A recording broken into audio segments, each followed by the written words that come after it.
operating. It's a sunny day, and it's somewhat of a sad day, because soon this exhibit is going to end. I've enjoyed getting to know Omari a little better, even though he's been traveling with it, but just through the years, we kind of had these quality times brainstorming and ideas. Sometimes artists, we do our own thing in terms of developing a project, but when you share minds and direction, it adds a different flavor. Because what we originally had decided on is entirely different. It's entirely different. But guess what? It's bad. It's good. And I actually like how things will transform versus, and we probably would have done okay with what we had decided initially. But thank you, and you know, with art, someone said, I told him about this show and some others, and it's always for sale, so you selling stuff. I said, well, it's not a store. It's about the story. And I think that sometimes people get focused on an event, like visual arts, that we want you to come here, look at something, almost like you're shopping, look at the price, take something home. You know? It's wonderful if someone gets excited and say something, but that's not what it's about the story. The reason we did the documentary, the reason we talked about what type of images and the stories, sharing moments growing up. You don't buy that. You don't buy that. And when it's about the story, what you see on the walls and the arrangement of them, slowly those pages of our project, to me, they're becoming a part of you. So you're taking some of the memories, and I've had people that have come to future shows. I remember this one exhibit you did, blah, blah, blah, and I just smile because by remembering, that means they took something on, they actually connected. And as an artist, I think that's a wonderful thing. It's like, you know, a musician sings, plays an instrument, you sit there and time to applause, and you're like, I like the song, what's going on here? And I watch things, I watch nature, and I've been watching some of you all because I'm looking at how you are looking at the art and can't relate to something. And that moves me because the stories that are embedded in each painting, they're here for you. And I say, when I create art, that's 50% of the creative process. The other part, that other 50 remaining percent, is when you are there grasping. And because I create this very strange, abstract work, I know that people, they have to dwell a little deeper in terms of, what is he saying? And I use this quote because once I had this show, I rarely go and tell people, hey, I'm the artist, blah, blah, blah, what do you think? I just want them to honestly look, feel. They don't see anything, that's fine. If they do, that's wonderful. And years ago, this guy was looking at one of my paintings, and he said, what the hell is that? And I smiled because the thing of it is, he made the attempt to look, and he was staring there trying to connect. We live in a society where everything is fast food, fast drive-by and so forth. You grasp it and go, and you think you have an understanding. Well, art, for me, it's like people. We're complex. I love using the abstract form. I do this technique called giving. Read about it and see the video because I'm connecting with my paint and the images that I created. The memories that I had from my days in North Nashville, I connected with those, and those stories, the people I knew, the homes, all those things I saw, and I wanted to then share the feelings. So when you look at my abstract art, say, what is this making me feel? You might say, the hell is that? But I want you to find out what you're feeling and go from there. Thank you again for coming. For those that came to our opening reception, welcome back, you're veterans. And the ones that are here now for the first time, I applaud you because we're living in a very difficult time. We're scared. We're scared to come together. We're scared to touch. But we're all kindred links here. We truly are. And I appreciate you coming to share this story. Thank you very much.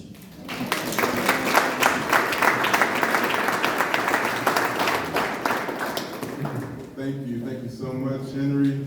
It's been a gift, a pleasure to share the space with you.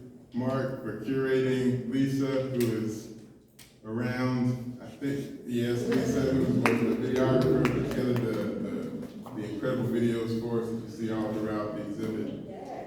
And then all of the friends and family who, you all are all here that kind of brought this together. I mean, these stories come from a lifetime of living. There's some of Omari Booker's childhood friends here, and pastors, and just people that kind of made all of this happen. Of course, mom's here, and so that's the images that you see from my sister and myself there, my parents on another fabric, the razor wire pieces that are looking at redlining and how discriminatory housing tore so much of the fabric of our connection apart.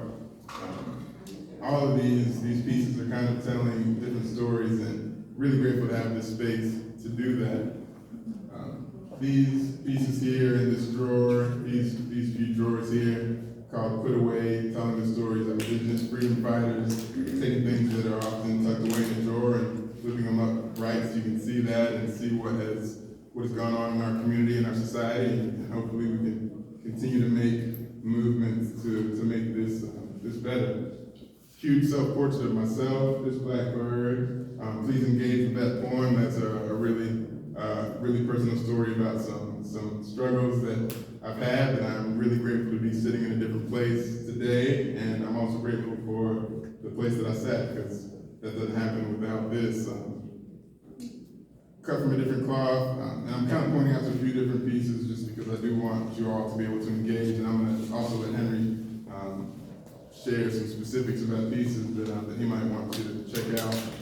But a different cloth, the piece with the flag and the red razor wire that's kind of interwoven through that, just looking at the idea of something that you create also being something that cuts you, and those women that created this, this country, this place that we live in, were one cut really heavily by that place, and that also built the fortitude that I think we see all around this room. So yeah, that's kind of what that piece is speaking to.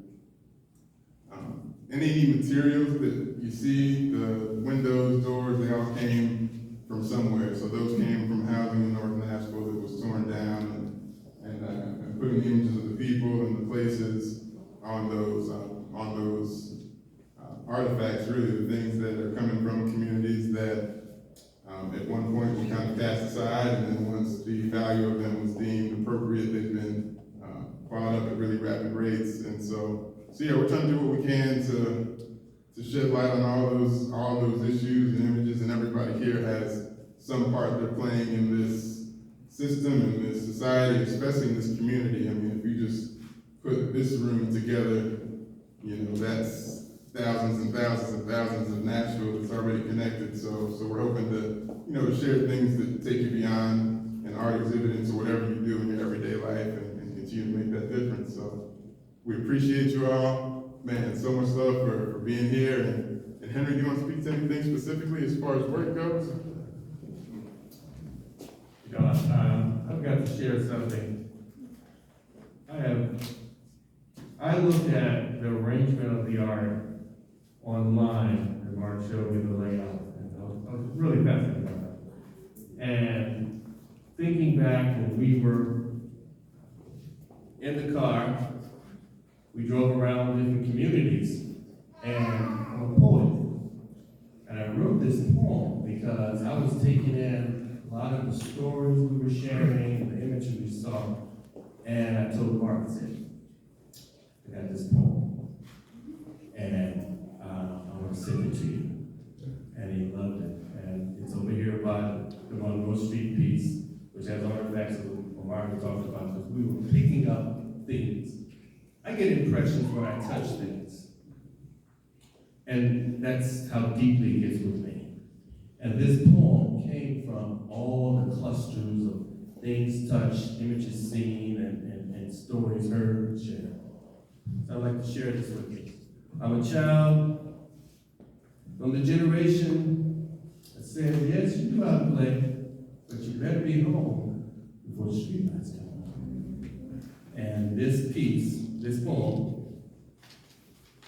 once we ran with the wind about that very thing, because you don't play outside.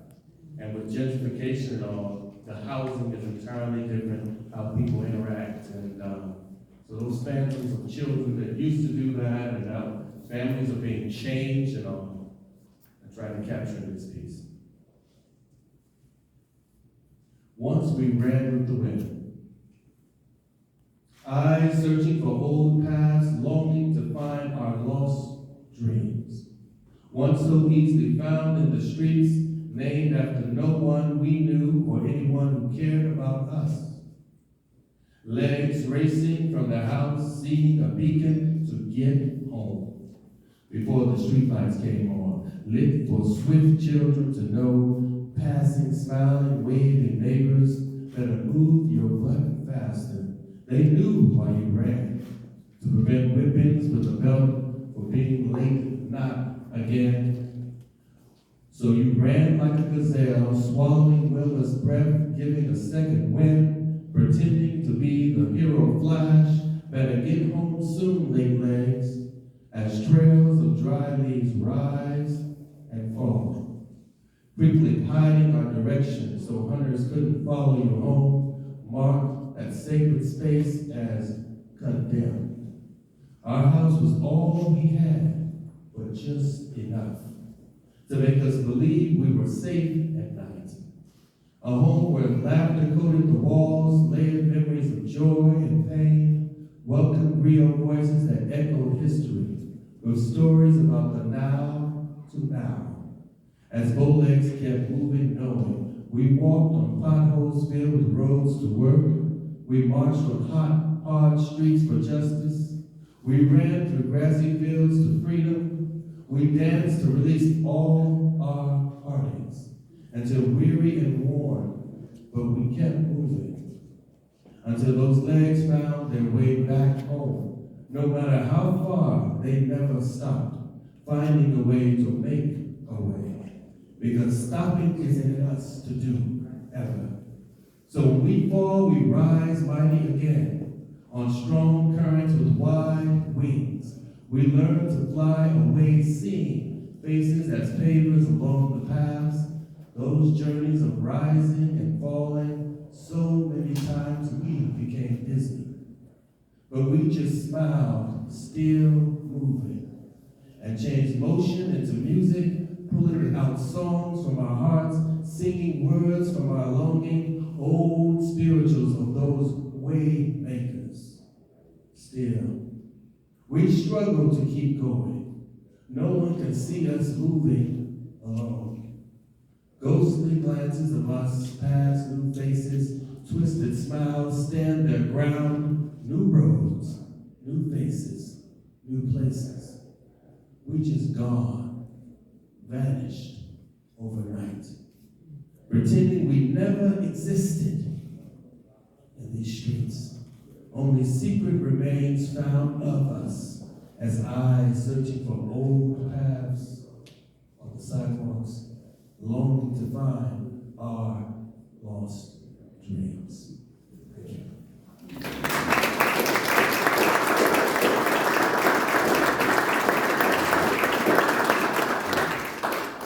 A lot of what I portray deals with a lot of internal forces. Or something I was thinking about earlier. We know the power of the wind, the power of water, having destroyed, we had a horrible flood here years ago, and then of course the tornado. But to illustrate that force, so imagine some of the pieces belong to be, this piece here is dedicated to Fisk University.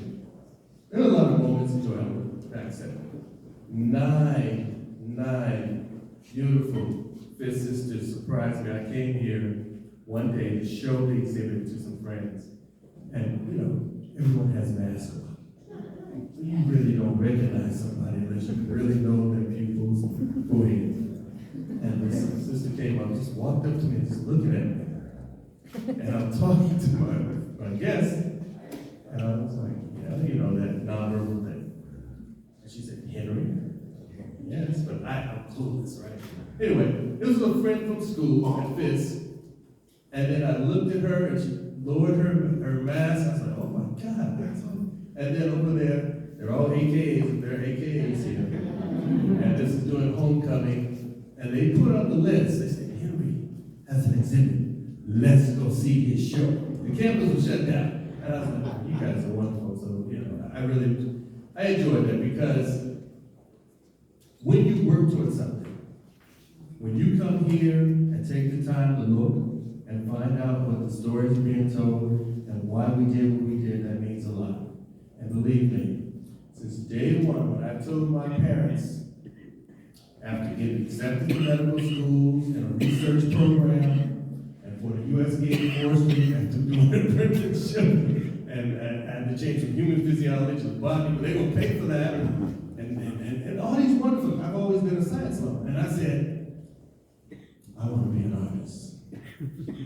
He said, you can do the art thing while you work for the government and the forestry service, and between patients and stuff. But I was like, I'm thinking about, I want to be an artist.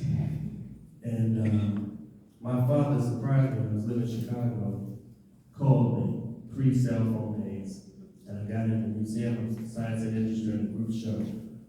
And he surprised me, flew in from Detroit for that moment to be there with me, because when I called and I got in that show and they told me I was getting the prize, I said, Dad, for me, I'm a self-taught artist. The main exposure I had was my grandmother was a portrait artist. But for me, that moment was like being in the Super Bowl. And I had never heard, my father was a coach, loved sports, got a sports scholarship, brilliant man with history and all. A lot of my references and connections to history because of him. We have all these long talks. But when I saw him on the steps of the Museum of Science, I gave him the tightest moments because it is important for artists to have people in your life that turn out. As Omari, he can probably attest, numerous people, that come and you're there for the moment and you're listening. So thank you for coming and explore. Some of you know Omari and not me, and vice versa. This is the time to embrace both of us and say, well, I know two artists now. Bang! They can go tell people, right? And only last thing, the price lists are on this wall here, so anyone that is interested, price lists are here. And also I'd like to open it up for questions, because you can't have an art talk if you all can ask something. That is true, yeah. So if you have any questions for myself or Henry or Mark. I'd like to know what it's like making art in Los Angeles. Man, it's quite a deep breath. So I opened a studio in LA about a year ago and I've been making art there a few months out of the year. And yeah, just the openness and the cultural diversity and just internal. It feels good. Yeah, right. it feels good. That's been the biggest reason I kind of made that move to make work there was, internal pull to go. So yeah, it's been great. And I got a question. Yes. So there's a piece over there called Grill, and I know I have some history and talking to folks. So how do oral histories and talking to people inform your work? I'll let Henry start. Your piece is called Grill. Right. So you go first. I'll share a little. So. The griot piece is in reference to two things. One, along Jefferson Street in North Nashville, there was a thriving community of poetry venues, coffee houses, or like another series. And I hosted at one of them, it's called Gigi's for a while. The beauty of what was going on back then were two things. You had, Nashville has, I believe, I haven't checked lately, but I heard that Nashville has the largest number of colleges and universities within the city, even though it's small. And back then we had poets, or people aspiring to be poets, who just shared the afternoon. This TSU, American Baptist College, Meharry, we had some doctors, knock on wood, or echo to what they told me I should be doing. Vanderbilt, Belmont, just because when people would come up, they'd say, I'm a student, blah, blah, blah, tell them about themselves. That was a hub where you had different people come together. I painted that piece as a tribute to those various faces and expressions because, especially now, I'm talking about time, spoken word was kind of slowly starting, but certain poets, when they get up there, the facial expressions, I've always been a starer, and I would just be amazed at the power and the strength of the words would come out and say, and I love my woman, and blah, blah, blah, and blah, blah, some people just anxiety or whatever. But I love these facial expressions. I'm trying to capture that in that painting. And the messages of what was going on in North Nashville was also shared. There's a time we didn't have cell phones, and the different websites that share that. It's either the paper, magazines, or you take it to the street. So we had all these people that would come about and you'd be exchanging information. And college students, when you look at history, especially in Nashville, of the activism that has occurred, that was a way for them to learn what was going on in their campus, what their administration was doing, and vice versa, exchange notes and say, whoa, we need to get together on this. I was an activist. Back to my father, it was 1 year, freshman. He said, you were sent to school to get an education. I heard about all the protests and things. And I told him my grades. He said, okay, well, keep your grades up.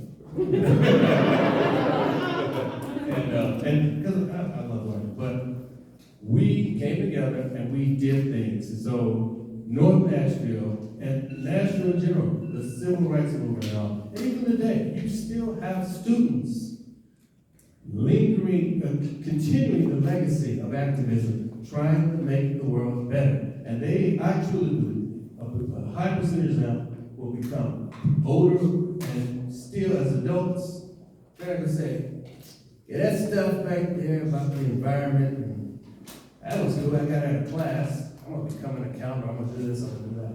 Because if you believe in something strongly, you will find a way to help in your community if you care, no matter what you become. And this is about that past, a very small remnant. There's so much more that could be said about North Nashville. There was a documentary, and a friend came and spoke with our videographer Lisa about doing a documentary. He's born and raised, he's probably, in his 80s, a poet. So all of these pieces that I've done have that type of connection, that history. We Long to Be was about the people in the Monroe Street area, their frustration, how as an individual you try to regrasp at the loss, because you had people being thrown out of their homes, all these tactics to get homes and gentrification. This piece over here is about Monroe Street. You'll see the beauty of 1006. I stayed there one summer. Just a lot of history, Read the cards. I want to share the emotion with you in a moment, but the cards themselves, you ever been to school and you have this teacher or professor, and they might give you a syllabus, or they'll read the book. You're like, well, I'm literate. I can read the book. Why are you so-called lecturing reading the book? bring something more out of the subject. So that's what I hope to do. If you have any questions, Yeah, one there and one here, and really, go for it. Ernest. Well, first of all, I want to thank you all for presenting all of this. It is a blessing to the community, to society that you're here.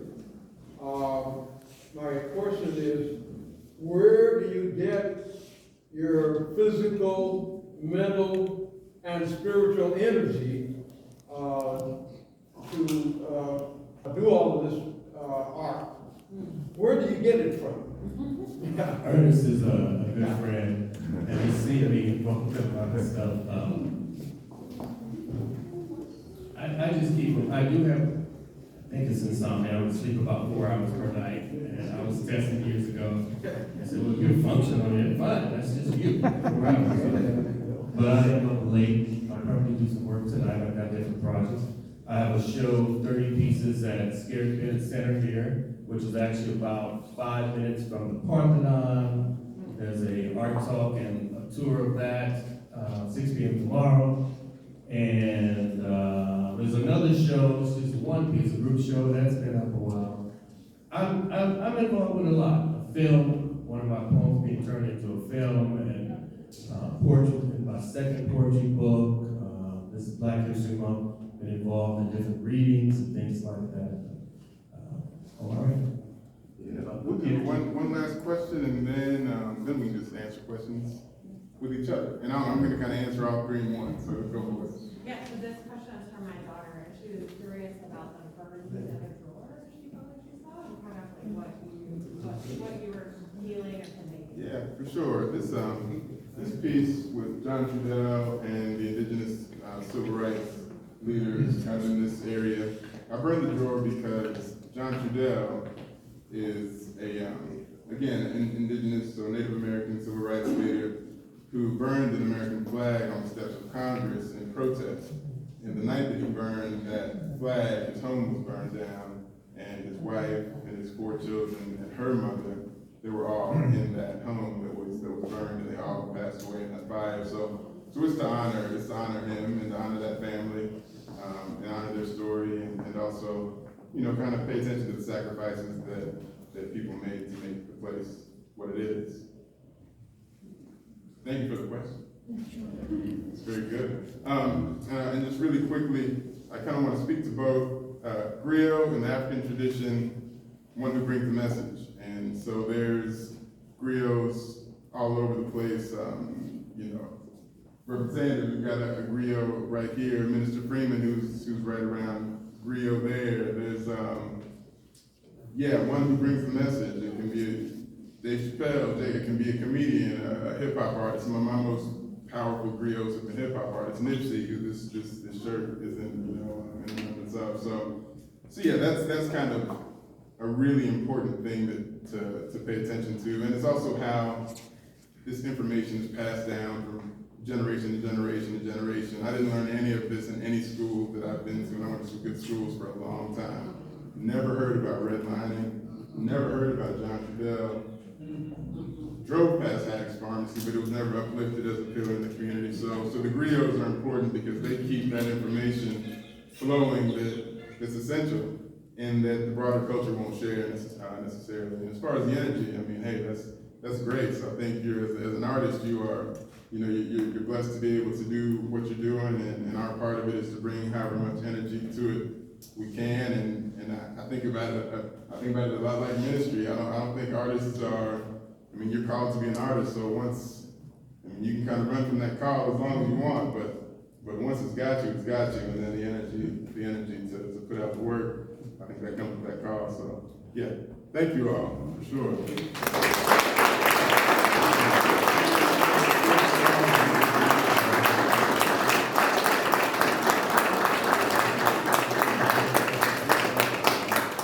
Close it out, so I'm gonna get some drinks. Yeah, I just want to say thank you everyone again for coming and listen, enjoy the reception.